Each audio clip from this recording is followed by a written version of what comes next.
Olivier Van Novel, bonjour. Bonjour. Alors c'est avec vous qu'on va commencer à parcourir un peu ce jardin. Vous êtes l'architecte, le créateur de ce jardin. Un jardin qui a connu deux propriétaires. Alors tout d'abord, quels étaient les desiderata du premier propriétaire de ce jardin? Alors, le premier propriétaire voulait, avant que la construction soit démarrée, voulait déjà faire son jardin. Avec une philosophie bien claire, c'est que pas de jardin trop sophistiqué, donc une végétation indigène. Et on a commencé donc par planter la périphérie, sachant pas encore très bien comment sera la maison, la périphérie donc de ce jardin avec ces végétaux indigènes qui sont les cornouillers, les aubépines, les noisetiers, etc. Et alors je crois que vous avez une philosophie bien particulière. Les frontières dans les jardins, c'est quelque chose que vous n'aimez pas trop, hein? Je n'aime pas trop parce qu'on est déjà encadré toute l'année, donc faisons d'un jardin un havre de calme, de paix, sans limite. Donc sans limite, on ne met pas de haies bien définies. Par contre, la limite peut être habillée par des végétations beaucoup plus libres et qui attirent plus d'oiseaux, etc. Donc, et on se sent beaucoup mieux. L'environnement immédiat fera visuellement en plus partie du jardin. Voilà. Alors ce premier propriétaire est parti, j'ai envie de dire, vers d'autres cieux. Puis une deuxième propriétaire est arrivée, quelqu'un que vous connaissiez bien. Oui, pour lequel... ça a facilité un peu le travail, ça. Ça a facilité le travail parce qu'on était plus ou moins sur la même longueur d'onde, ou même pas plus ou moins, mais très fortement sur la même longueur d'onde au niveau de la philosophie d'un jardin. Et c'était quoi cette philosophie?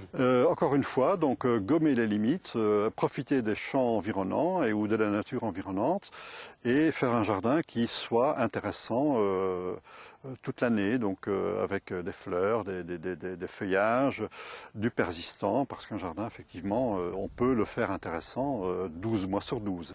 J'ai vu qu'il y avait quand même pas mal de petits chemins, on se perd, on se retrouve, et puis il y a des massifs aussi.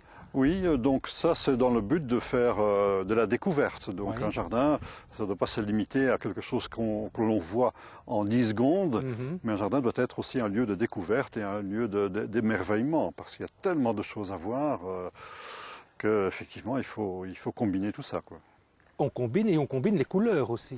On combine bien sûr les couleurs de toute saison. Au printemps, on a bien sûr les fleurs, à l'automne, on a les coloris d'automne, mais on n'a pas que les coloris d'automne au niveau des feuillages, on a aussi des branchages. Il y a dans ce jardin des cornouillers qui ont des branches toutes rouges ou toutes vertes. Enfin, il y a toutes sortes de coloris qui sont mis en valeur et qui permettent d'avoir un ensemble harmonieux 12 mois sur 12. Voilà. Eh bien, on va continuer à découvrir ce jardin, mais cette fois-ci en compagnie de l'entrepreneur, celui qui a vraiment concrétisé vos plans.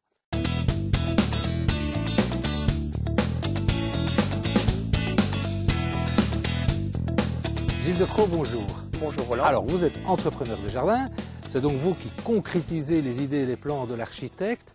Dans ce cas-ci, comment ça s'est passé? Le contact avec l'architecte, c'était sympa? Oui, c'était très bien. Avec M. Van Novel, il n'y avait pas de problème. Et vous avez commencé par quoi ici? Mais en fait, on a commencé par remettre le jardin en ordre parce qu'en fait, il avait été à l'abandon pendant un certain temps. Oui. Et donc, on a dû vraiment tout retailler le jardin pour redécouvrir les allées qui est un peu partout dans le jardin. Il y avait des allées qu'on ne voyait plus? Oui, c'est ça, oui. C'était vraiment la brousse. Et donc, on a dû refaucher le pré-fleuri car tout était un peu abandonné. Donc, on a on a quand même dû avoir un peu de temps avant de pouvoir concrétiser les nouveaux plans de l'architecte. Voilà, justement, alors une fois que le jardin a retrouvé en quelque sorte sa propreté, il a fallu concrétiser les nouvelles idées de l'architecte. Alors, comment ça se passe, ça? En fait, on reçoit les plans de M. Van Novel, puis donc à ce moment-là, donc on fait un chiffrage des plans. Et puis quand M. et Mme de Bichat étaient d'accord donc sur le chiffrage, nous avons entamé les travaux d'aménagement. Des travaux qui ont duré longtemps dans ce cas-ci? Oh, ça s'est étalé sur 2 ans en fait, parce que c'était quand même des travaux assez conséquents. Donc sur 2 ans, on a aménagé le... Alors en 2 ans, le jardin a été installé, et puis maintenant qu'il est installé, il faut l'entretenir. Ça, c'est aussi votre travail? C'est notre travail aussi. Donc en fait, j'ai un ouvrier que j'ai attitré pour pouvoir gérer, parce que c'est quand même assez grand à gérer. Donc j'ai attitré un de mes employés pour pouvoir gérer l'entretien. Et à ce moment-là, donc c'est une gestion qui se fait au quotidien? Oh, c'est à la semaine. Enfin, presque, ouais. En fait, comme il y a souvent des visites du jardin, en fait, ce jardin doit toujours être impeccable. Donc on on est assez souvent ici quand même, quoi. Donc, et alors il y a des choses qui viennent s'ajouter aussi de temps en temps, parce que on va le voir, il y a un joli jardin potager, c'est neuf ça.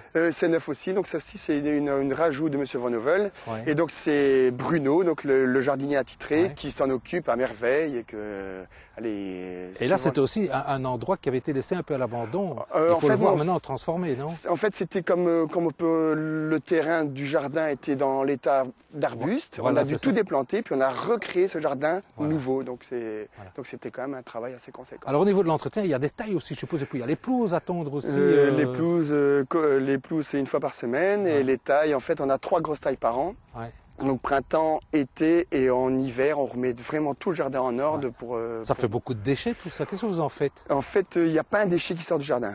En fait, tout est recyclé par broyage. Les gazons et les broyages sont mis en paillis au pied des plants parce que comme on est interdit de pulvériser dans ce jardin, donc pour limiter les travaux manuels, eh ben on fait beaucoup de paillis avec les déchets.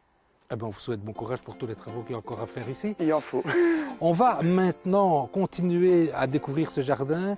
On va faire une petite promenade en compagnie cette fois-ci de la propriétaire.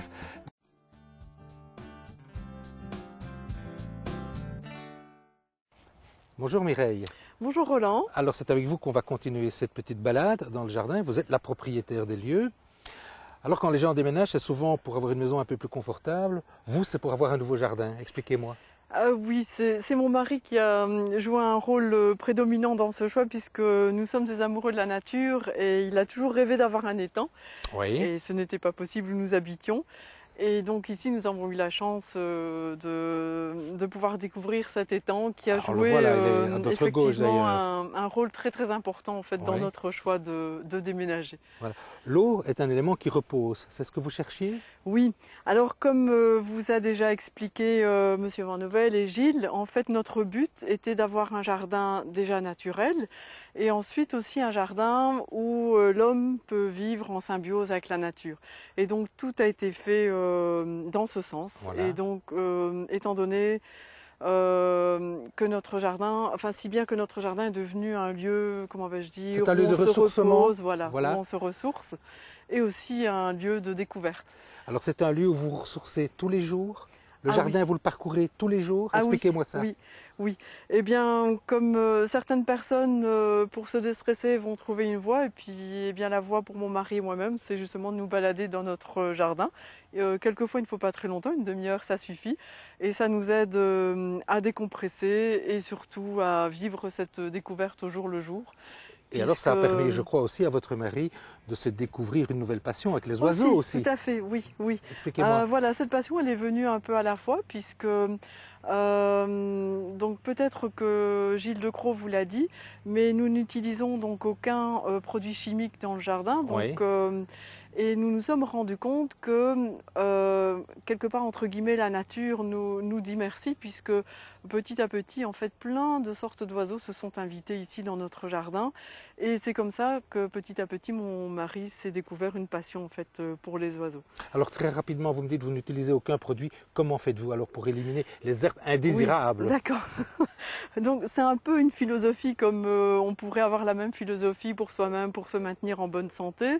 Nous agissons surtout à titre préventif. Voilà. Donc là, je dois quand même vous dire que nous utilisons beaucoup de purin d'ortie, du purin de prêle et aussi des feuilles de consoude à titre préventif pour renforcer en fait toute cette végétation et pour justement qu'elle n'ait pas de maladie.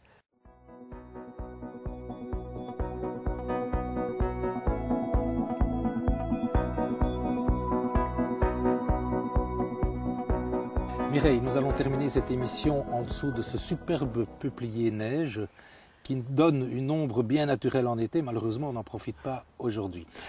Alors, votre jardin, il évolue constamment. J'en veux pour preuve qu'il n'y a pas si longtemps que ça, vous avez créé quelque part un coin charmant. Tout à fait.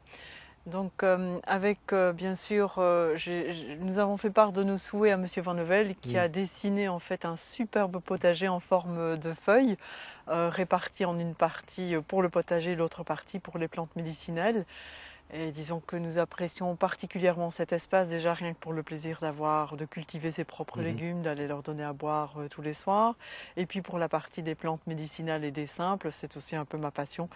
J'aime bien, tous les jours je vais cueillir quelques fleurs, quelques feuilles, et qui constituent notre tisane de l'après-midi. Alors, dans ce jardin, depuis peu, vous avez de nouveaux pensionnaires. Ah oui. Dites-moi tout. Oui, depuis pas très longtemps. Donc là, sur votre droite, eh bien, nous pouvons admirer donc, les ruches. Nous avons eu la chance de connaître un apiculteur qui cherchait un endroit pour placer ses ruches. Et donc là aussi, c'est un nouveau champ de découverte et d'expérience. Finalement, ce sont les abeilles qui Qu'est-ce qu'elles vous apprennent justement, ces abeilles? Elles m'aident justement à découvrir quelles sont les plantes mellifères, aussi au fil des saisons. Tantôt, en ce moment, elles sont plus sur les symphorines et d'autres plantes à l'entrée du jardin. Et puis ça vous permet aussi de goûter un miel fait maison aussi. Oui, bien sûr que j'ai trouvé très bon. Un miel assez onctueux. Voilà, donc... Alors pour avoir un jardin comme celui-ci, bien entendu, il faut être passionné, et vous l'êtes, on l'a bien compris tout au long de cette émission. Et cette passion, vous la faites partager au public? Nous faisons partie des Jardins ouverts de Belgique, et donc nous ouvrons notre jardin 5 week-ends sur l'année, et aussi en fait en visite privée, donc là à ce moment-là sur rendez-vous. C'est quelque chose qui vous plaît, ça? Faire partager votre passion? Oui, parce que les personnes qui franchissent le seuil de la porte sont aussi des personnes qui sont passionnées, qui partagent la même passion que nous. Et c'est l'occasion d'échanger et d'apprendre aussi de nouvelles choses. Voilà. Alors, c'est un jardin, on l'a dit, qui évolue. Vous avez des projets pour votre jardin? Oui, on en a tout le temps. Oui, ça c'est bien. Donc le projet qui est pour le moment encore en germe, c'est quand même de s'occuper de notre étang.